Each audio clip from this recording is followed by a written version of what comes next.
Hello and welcome to Hockey Hypothetical, serious answers to silly questions.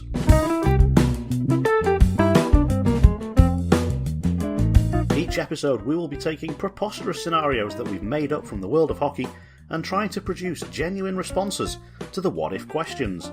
My name is Jonathan Fernley, I'm here with Stephen Dowson, and Douse, here's our first Hockey Hypothetical. So then, Douse, you're the head coach of a hockey team, and it's 1 week until your big cup final. If you could try to bend or break a rule, but get away with it to give you an advantage, what would you try and do? Oh, that's a really good question. I've got a caveat. Okay. I'm going to assume that the opposition knows me. Yes, the opposition know you. You're known to the league, so fine. It can't be anything that's too out of character. Yeah, what I'm saying is I can't just go and sign a netminder from the CHL for one match only, put a goalie's name who I've got registered on the back of his shirt and, hire him in for a game because they'll go, he's not Brad Day. And, so they're going to know my team. So I don't think you're going to be able to get away with a ringer. Yeah. Okay, so that's an interesting start. So, that rules out a lot of things, doesn't it? It rules out swapping in players. That used to happen all the time in university hockey. Actually, it happens in university sport all the time, doesn't it? Where somebody says, oh yeah, I'm definitely studying here, and you have to find their university cards, and they get checked on the way into games to make sure that they haven't just, got somebody from the local hockey team. Well, also a lot of ex-students as well that want to hang around for another year of sport and have still got a card, and no one's realised that it's out of date yet. I might be utterly incorrect, but hasn't somebody like Jason Hewitt, or this might have happened in Newcastle with another player, ended up playing in a varsity because he was on some kind of, 2-day-a-week, 2-hour-a-week course? You'd think all the players who were on the university deals would be eligible. Most teams have a university partnership. Yeah. You get your players. I imagine Loughborough University's hockey team is going to be good enough before you stick Michael Garnett in goal. But, that sort of player is eligible to play university hockey. But no, I don't think the ringer route is going to be possible here. Okay. My initial thoughts were equipment-wise.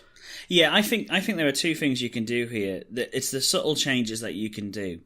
You've got a week, so that gives you some time. The first thing I thought was what they do in cricket. Is that the captain can come over and request the roller to come back out onto the ice and just, make it a bit flatter, make it a bit smoother, make it a bit more awkward for the team coming in batting second. Something you could do, and you'd have to be very clever how you did it, is you could make the goals slightly narrower and slightly wider before the game. Nothing much, but the difference between in off the post and out off the post, the just an inch either side. Very, very subtle. The other problem with that is you'd have to swap the goals at some point, but maybe you could cleverly do that during the Zamboni. Yeah, rather than moving the goals just to the side of the rink, if you take the goals off the rink, swap them over, or like they do in Hull, sort of hang them up in the roof.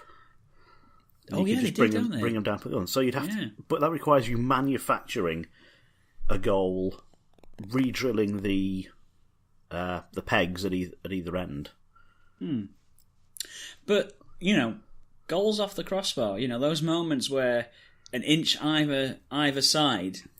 They're the things you kind of beg for, especially in a defensive performance. You need the crossbar to work for you, or the pipes to help you out.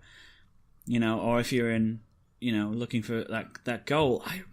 That's the first thing that kind of comes to mind. My negatives on that is I don't know if it's a huge advantage. Secondly, I get the feeling a goalie would notice. Well, you know what I mean? They spend so much time working on the crease, working in those exact dimensions. I think they would notice it would be a little bit off. We've seen it with darts players before. They've gone out onto the stage and thrown the warm-up darts, and they've complained and said that board's not right because they change the board for every match, and they can just tell by looking at it, just half a millimetre off, that's not where it should be. And these guys are precise, they'll know. Goalies spend all day going post to post. They'll surely recognise if it's a bit shorter or a bit further. I mean, the other problem you'd have is how would you stick it in? The goals. How would you kind of drill them in and not make it look really obvious? You might have to do it for 2 periods out of 3. Yeah, but that's still an advantage for 2 periods out of 3. It is. Okay, let's take it another equipment direction. Okay. Stick challenges are a thing that seemed to be more prevalent years ago than they are now. I've not seen one in the Elite League for years. I have never seen a stick challenge. I have heard the story, the great story that you tell about it happening during... Was it a Sheffield Panthers game? No, it wasn't that, but it was a Sky game back in the late 90s, and a team challenged the stick. Got a power play out of it because it was illegal. Challenged the replacement stick and got a power play out of that. Pulled the netminder for a 6-on-3, scored a goal, put the netminder back in, and went on to win the game. So they just gambled. So when you say challenge... Yeah, so you just, at any point you can go up to the referee and say, the goalie's stick is too wide, that player's stick has too much curve on it, that player's stick has too much tape on it, and it's a 2-minute penalty either way, either on you for delay of game or on them for illegal equipment.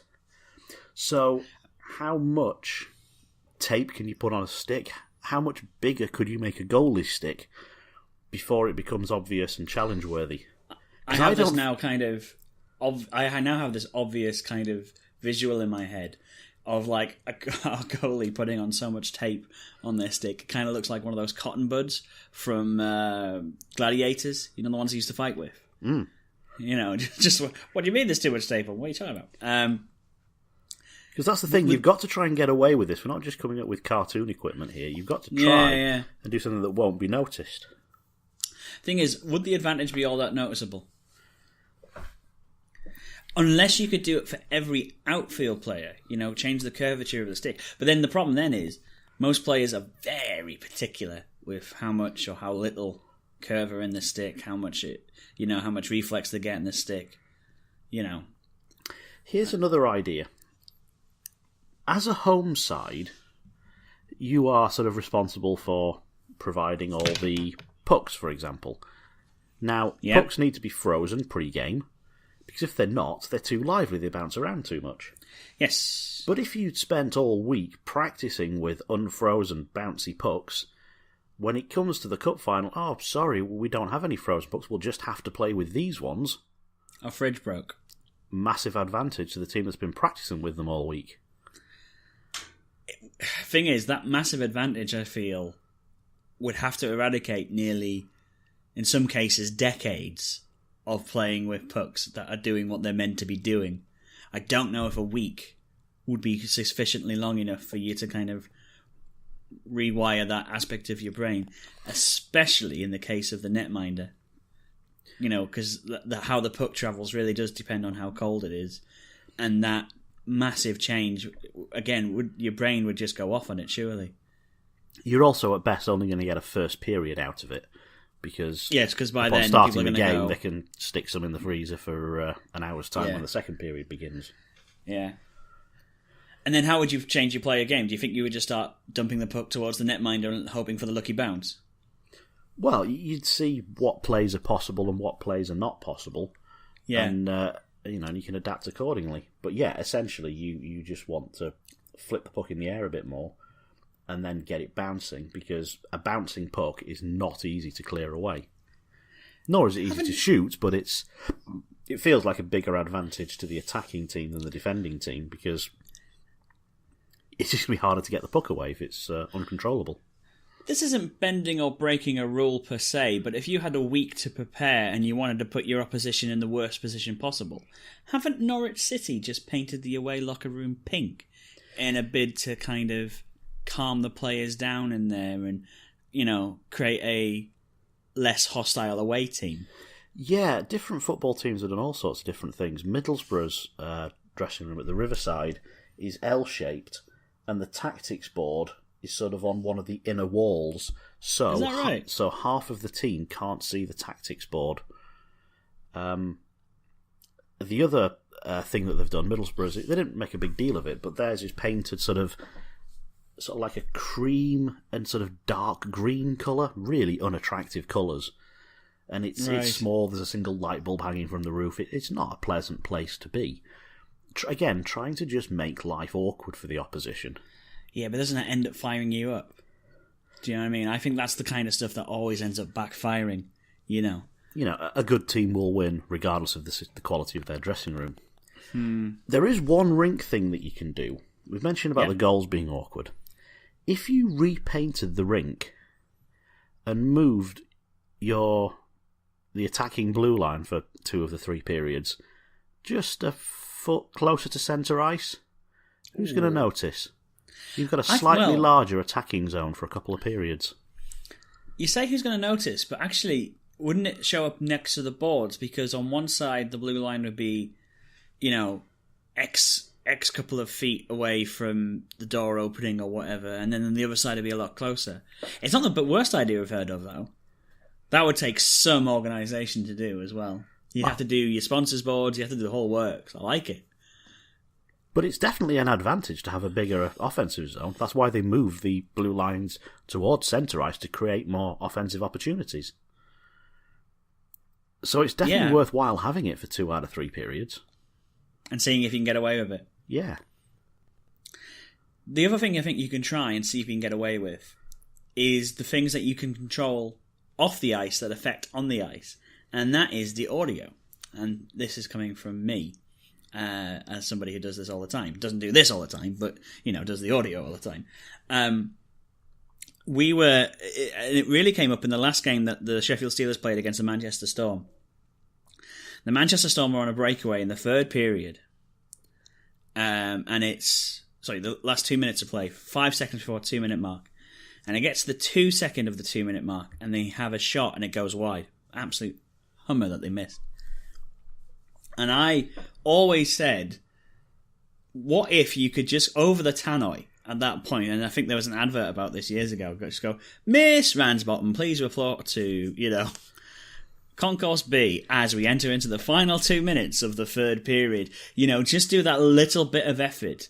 A loud noise by accident. I mean, it happened in a baseball game recently, didn't there? There was a piece of music that came out of nowhere, and it was the audio guy. Somebody just sat on a button, and they blared out a piece of music just before a pitch. You know, accidents happen all the time. This humble DJ once accidentally pressed some music prematurely during a crucial penalty shootout at a hockey game. It happens. Unfortunately, it was against my own team. But I'm glad you brought that up because it saves me having to bring it up. No, I fully take responsibility that I had no idea why it happened, but for some reason we got a gremlin in our audio. Tyler Mosienko's taken a penalty, and it blares music out. It's a thing that the machine's only done once since. Tyler tells me, now here's the reason why I don't think it would work, because Tyler tells me, and he swears, he couldn't hear it. He said, I'm not thinking about anything else, I can't hear it. So maybe that's a reason against it, or maybe Tyler's just being very nice. But there you go. It's something you can control at least. But how long you could do it and get away with it. But then the thing is, I think that's the kind of rule you can bend or break can be resolved on the day that wouldn't get you disqualified. Let's, to finish off then, go down the cartoon rule of putting the horseshoe in the boxing glove. Oh, you mean the classic WWE brass knuckles kind of thing? Yeah. I'm not suggesting that that's going to help you win the game. It might help you win a fight. But is there something you can do to beef up or make more dangerous when you check somebody your padding? I think it's your shoulders where you're going to probably do the most damage. Because you can put it in your elbows and you can put it in your fist. But the problem with both of those things is you shouldn't be using them anyway. Do you know what I mean? If you elbow somebody, you're going to go anyway. And if you elbow something with some lead in your elbows, you're going to make them bleed, so you're going to get major. Whereas if you shoulder check somebody and there's just a bit, a bit of metal in there, It's going to slow down your skating speed if it's too heavy. There's got to be a compromise somewhere. For some players, that might be an advantage. Just being able to slow down their game. Absolutely, it's going to be a bit harder to finish your checks, but when you do, the opposition's going to know about it. Here's my answer, though. I think I know the answer to this. There are lots of famous hockey twins, and there are also some